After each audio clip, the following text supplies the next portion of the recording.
क्या हो रहा है? आउट, बोला था ना बाहर खड़े रहो। अबे गधे, मैं तेरा बाप हूं। पिताजी आइए आइए, आप ही का इंतजार कर रहा था। বয়স ৬০ ছুঁয়েছে, কিন্তু তাকে ঘিরে আলোচনা আর বিতর্কের ঝড় যেন থামছেই না।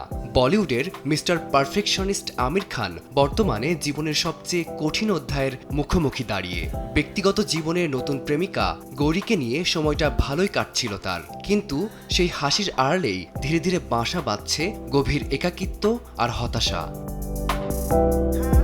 একসময় যার সিনেমা মানেই বক্স অফিসে ঝড়, সেই আমির এখন যেন টানা ব্যর্থতার চক্রে বন্দী। অভিনয় হোক কিংবা প্রযোজনা, দর্শকের হৃদয়ে আগের মতো আর জায়গা করে নিতে পারছেন না তিনি। একের পর এক সিনেমার ভরডুবি তার ক্যারিয়ার নিয়ে তুলেছে বড় প্রশ্ন।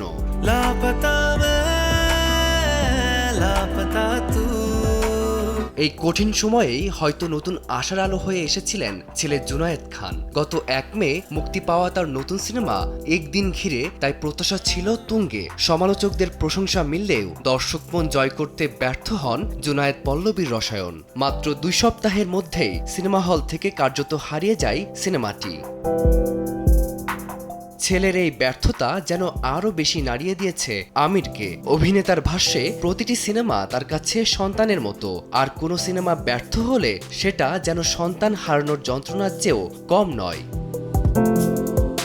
আমির জানিয়েছেন, ব্যর্থতার কষ্ট তিনি কখনো লুকিয়ে রাখেন না, বরং নিজেকে সময় দেন, একা থাকেন, কাঁদেন। তিনি বিশ্বাস করেন এই কান্নাই তাকে ভেতর থেকে হালকা করে এবং আবার নতুন করে শুরুর শক্তি যোগায়। কিন্তু জুনায়েদের সিনেমাকে ঘিরে যে স্বপ্ন তিনি দেখেছিলেন, বক্স অফিসের নির্মম বাস্তবতা তা মুহূর্তেই ভেঙে দিয়েছে।